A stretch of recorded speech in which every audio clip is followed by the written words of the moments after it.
சொல்ல போறேன். இது பாத்தீங்கன்னா கோயம்புத்தூர் பக்கங்கள்ல அதிகமா இந்த முறையில செய்வாங்க.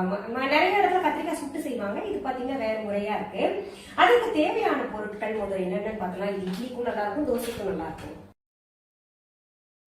அதுக்கு பாத்தீங்கன்னா ஒரு 6-7 கத்திரிக்காய் எடுத்துக்கலாங்க. அவங்கவுங்க குவான்டிட்டி பொறுத்து இருக்கு, வீட்டுல எவ்வளவு தேவைப்படுமோ.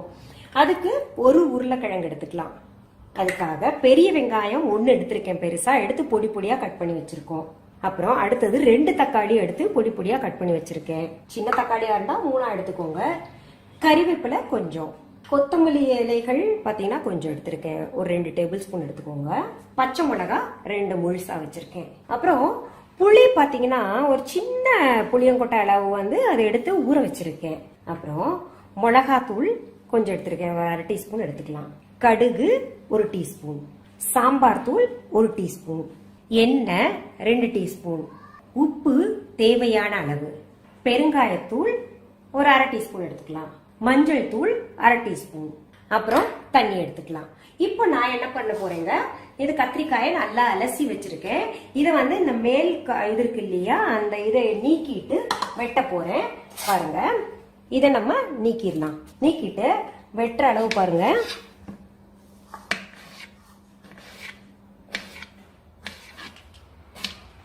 எப்படி இந்த மாதிரி நம்ம வெட்டிக்கலாம் பொடி பொடியா. இப்போ நம்ம கத்திரிக்காய் நறுக்கிட்டோம். இப்போ இந்த உருளைக்கிழங்கு எடுக்கிறேங்க, அதே மாதிரி பொடி பொடியா கட் பண்ணிக்கலாம். இப்ப பாருங்க, நான் கத்திரிக்காயும் உருளைக்கிழங்கும் பொடி பொடியா நறுக்கி வச்சிருக்கேன். இது என்ன பண்ணணும்னா, நம்ம ஒரு குக்கர் எடுத்துட்டுங்க, அதுல கத்திரிக்காய் போட்டுக்கோங்க, பொடி பொடியா நறுக்கி வச்சது. அடுத்தது இந்த உருளைக்கிழங்கு போட்டுக்கலாங்க, பொடி பொடியா நறுக்கி வச்சது. அடுத்தது இந்த பெரிய வெங்காயத்தையும் அப்படியே போட்டுடலாம். ஒரு சில பெரிய வெங்காயத்தை வதக்குவாங்க, நான் வதக்க மாட்டேன், போதும் முடிஞ்ச அளவு எண்ணெய் பயன்படுத்தாம பார்த்துப்பேன். அடுத்தது இந்த தக்காளி நம்ம பொடி பொடியா நறுக்கி வச்சிருக்கோம் இல்லையா, அதையும் போட்டுக்கணும்.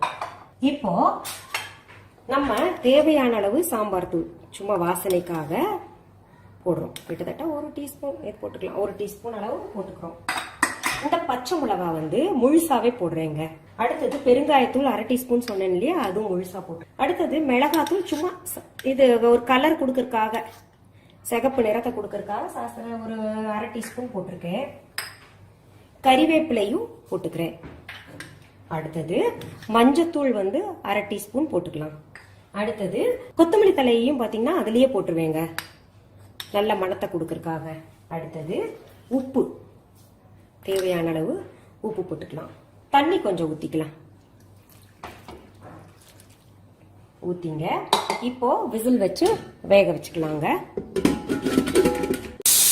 இப்போ குக்கர்ல இது ஒரு 4 விசில் 5 விசில் எடுத்துக்கோங்க. 4-5 விசில் வச்சுட்டு அடுப்பு அணைச்சிட்டேன். இது அடுப்புல இருந்து இறக்கி இப்படி வச்சிடலாம், கொஞ்சம் ஆறட்டும்.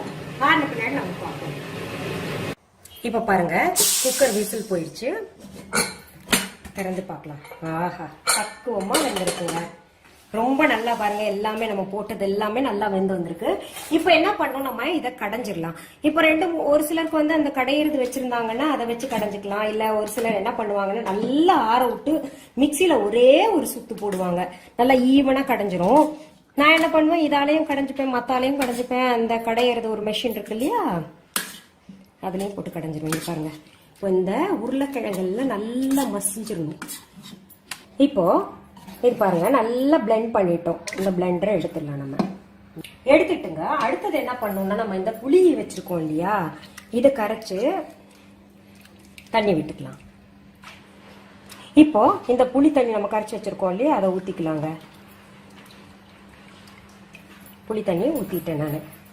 நான் லைட்டா புளிப்பு இருந்தாதான் நல்லா இருக்கும், அது லேசா இருக்கணும் அதுக்குன்னு. இப்ப மறுபடியும் இதை அடுப்புல வச்சு நம்ம புளி போட்டு தண்ணி ஊத்தி இருக்கோம் இல்லையா, அந்த பச்சை வாசனை இருக்கக்கூடாது, அதனால அது பண்ணிட்டு இப்ப நம்ம தாளிச்சுக்கலாம்.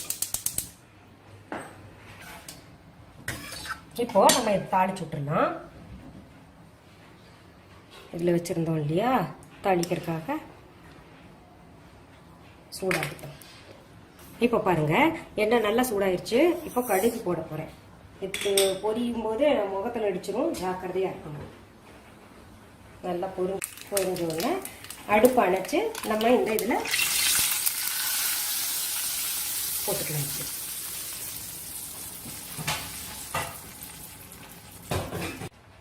பாருங்க, இது வந்து நல்லா கத்திரிக்காய் சட்னி அந்த நல்ல பதத்தில் வந்துருச்சு. பாருங்க, ரொம்ப கெட்டியாவும் இல்லாம ரொம்ப தண்ணியாவும் இல்லாம இருக்கு. இப்போ அடுப்பை அணைச்சிட்டேன் நான். அணைச்சிட்டு இப்போ நம்ம டிரான்ஸ்ஃபர் பண்ணிக்கலாம். கத்திரிக்காய் ரொம்ப உடம்புக்கு நல்லது. இந்த மாதிரி கத்திரிக்காய் சட்னி நீங்களும் செஞ்சு சாப்பிடுங்க, நல்லா என்ஜாய் பண்ணுங்க.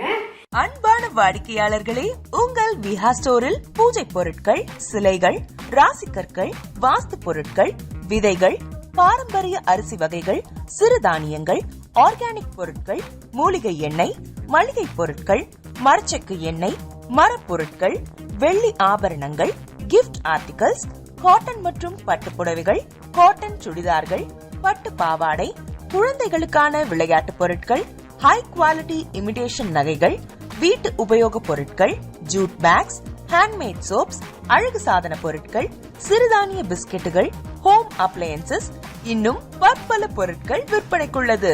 விஹா ப்ராடக்ட்களை நீங்கள் வாங்க விரும்பினால் அது எங்களுடைய viha.online வெப்சைட் மற்றும் சென்னை ராஜா அண்ணாமலைபுரத்தில் உள்ள எங்கள் விஹா ஸ்டோரில் மட்டுமே கிடைக்கும் என்பதை தெரிவித்துக் கொள்கிறோம். வேறு எந்த ஆன்லைன் வெப்சைட்களிலும் விஹா ப்ராடக்ட்கள் விற்பனைக்கு கிடையாது என்பதை நீங்கள் கவனத்தில் கொள்ள வேண்டும். எங்கள் விஹா ஸ்டோரின் விலாசத்தை கண்டறிய கூகுள் மேப்ஸில் விஹா ஸ்டோர் என்று டைப் செய்தால் வழியை கண்டறியலாம். www.viha.online வெப்சைட்டிலும் விஹா ஸ்டோரின் அட்ரஸ் உள்ளது.